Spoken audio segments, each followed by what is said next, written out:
کہ غریبوں مسکینوں کو کھلایا جائے پھر کفارہ ادا ہوتا ہے، لیکن اگر تم آ ہی گئے ہو تو میری شان کریمی رحیمی کا انداز دیکھو، کٹورا اٹھا لو، اپنے گھر لے جاؤ، خود بھی کھاؤ، بیوی بچوں کو بھی کھلاؤ، تمہارا کفارہ بھی ادا ہو جائے گا۔ اس سے پتہ چلتا ہے اللہ نے اختیار عطا فرمایا۔ اللہ اکبر۔ ایک اور حدیث پاک سناتا ہوں، آپ سبحان اللہ محبت سے فرمائیے گا۔ صحابی رسول ایک شخص آتا ہے صحابی بننے کے لیے، ابھی ایمان نہیں لایا، مسلمان نہیں ہوا، جامع ترمذی میں حدیث پاک موجود ہے۔ عرض کی آپ اللہ کے سچے نبی ہیں؟ ارشاد فرمایا ہاں، اس میں کوئی شک نہیں۔ کہا میں کلمہ پڑھنا چاہتا ہوں۔ فرمایا ضرور پڑھو۔ کہنے لگا میری ایک شرط ہے۔ سرکار نے ارشاد فرمایا کیا؟ کہا آپ کہتے ہیں دن میں 5 نمازیں پڑھنی ہیں، میں نہیں پڑھ سکتا۔ کسی بھی عالم صاحب کے پاس اب چلے جائیں، بڑے سے بڑے مفتی صاحب کے پاس چلے جائیں، بڑے سے بڑے پیر صاحب کے پاس چلے جائیں، آپ کے ہاتھ پر وہ اس بات پہ بیعت نہیں کریں گے کہ تم 5 نمازیں نہ پڑھو، قیامت میں میری ذمہ داری۔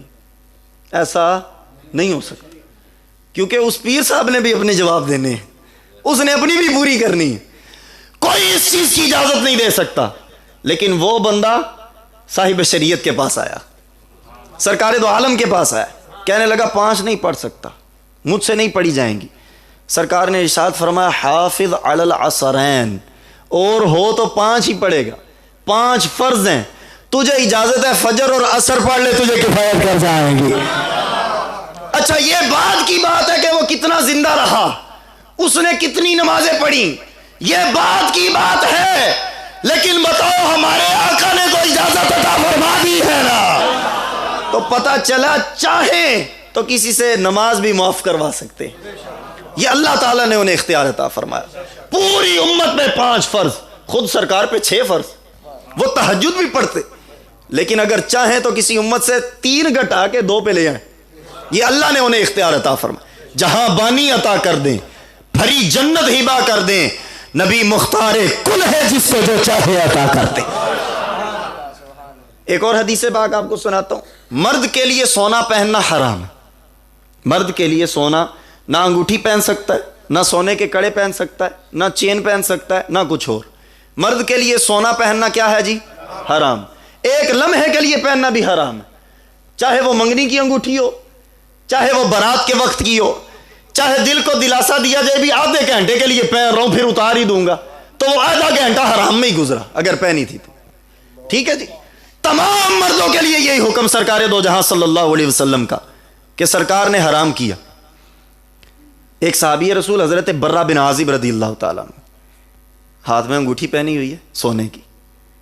اچھا مزے کی بات یہ ہے کہ خود بھی اس حدیث کے راوی ہیں جس حدیث میں سرکار نے مردوں پہ سونا حرام کیا ہے، خود اس حدیث کے راوی ہیں، لیکن اپنی انگلی میں پہنی ہوئی ہے۔ کسی نے پوچھا برہ تمہیں پتہ نہیں مردوں پہ سونا حرام ہے؟ کہنے لگے مجھے پتہ ہے حرام ہے۔ کہا پہنا کیوں ہے؟ کہا جس نے حرام کیا نا اسی نے پہنائی ہے۔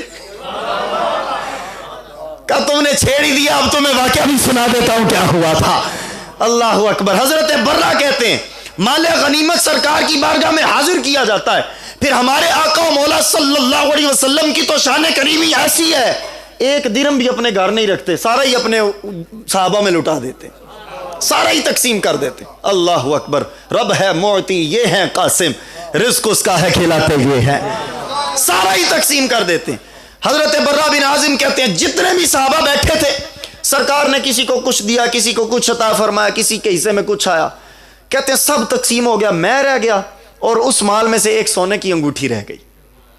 فرمایا کہ سرکار نے ایک دفعہ انگوٹھی کو دیکھا، ایک دفعہ میری طرف نظر اٹھائی، آئے ہائے ہائے، پوری محفل لگی ہو اور سرکار کی نگاہیں ایک خصوصی صحابی کو دیکھ رہی ہو، آئے ہائے، وہ تو مچلتا ہوگا، وہ تو جھومتا ہوگا، وہ تو محفل والوں پہ فخر کرتا ہوگا، بڑے بڑے بیٹھے ہیں لیکن نگاہ مصطفیٰ کی مجھ میں ہی پڑتی ہے بار بار، شان دیکھو میری۔ اللہ اکبر۔ حضرت برہ کہتے ہیں ایک نظر سرکار انگوٹھی کو دیکھتے، ایک نظر مجھے دیکھتے۔ کہا پھر سرکار نے ایسے ہی کیا، پھر انگوٹھی دیکھی، پھر مجھے دیکھا۔ حضرت برہ کہتے ہیں تیسری دفعہ پھر سرکار نے ایسے ہی کیا، انگوٹھی دیکھی، پھر مجھے دیکھا۔ پھر مسکرائے، فرمایا برا ادھر آؤ. کہتے میں آیا، سرکار نے میرا ہاتھ پکڑا، میری انگلی میں سرکار نے خود انگوٹھی پہنائی. کہا برا میری ساری امت پہ سونا حرام، لیکن تمہیں اجازت دیتا ہوں یہ انگوٹھی تم پہن سکتے ہو. اللہ نے اختیار دیا. اللہ. حضرت سراقہ بن مالک رضی اللہ تعالیٰ عنہ صحابی رسول ہے. سرکار دو عالم صلی اللہ علیہ وسلم نے مکہ سے مدینہ کی طرف ہجرت کی نا، تو ابو جہل اور اس کے جو رفقا تھے خبیث لوگ، انہوں نے یہ اعلان کر دیا کہ العیاذ باللہ جو سرکار کو پکڑ کے قید کر کے لائے گا اسے ہم تحفے میں 100 اونٹ دیں گے. بڑے بڑے لوگ آئے، بریدہ اسلمی آئے، اور بھی بہت لوگ آئے. لیکن سیرت کی کتابیں اگر آپ دیکھیں نا، ہجرت کا باب، جتنے لوگ حضور کو پکڑنے کی غرض سے آئے تھے، اگرچہ ان کا ارادہ ٹھیک نہیں تھا، نیت ٹھیک نہیں تھی، لیکن چلے حضور کے پیچھے تھے، اللہ نے پیچھے چلنے کی برکت سے سب کو ایمان کی دولت عطا فرما دی.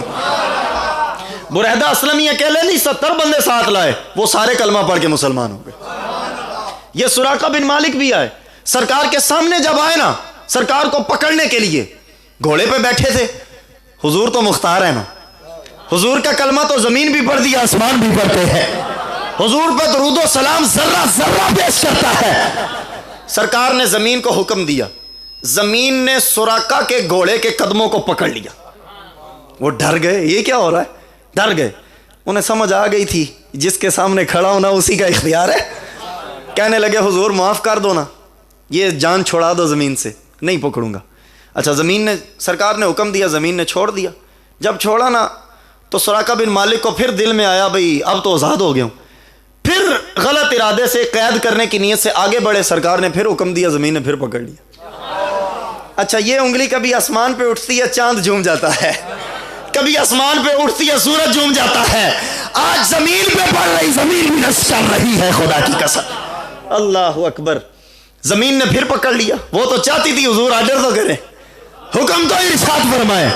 زمین نے پھر پکڑ لیے نا پاؤں سراقہ بن مالک کے گھوڑے کے. سراقہ نے کہا حضور پھر معاف کر دیں. حضور نے پھر معاف کر دی. آئے ہائے، کیسا کریم آقا ہے ہمارا، کیسا رحیم مولا ہے ہمارا. بڑی بڑی خطائیں کرنے والے، بڑی بڑی سازشیں کرنے والے، رب کعبہ کی قسم سرکار کے قدموں میں آ جائے. اللہ توفیق ایسی دیتا ہے، سرکار سارے معاف فرما دے. حضرت سراقہ کو معاف کر دی.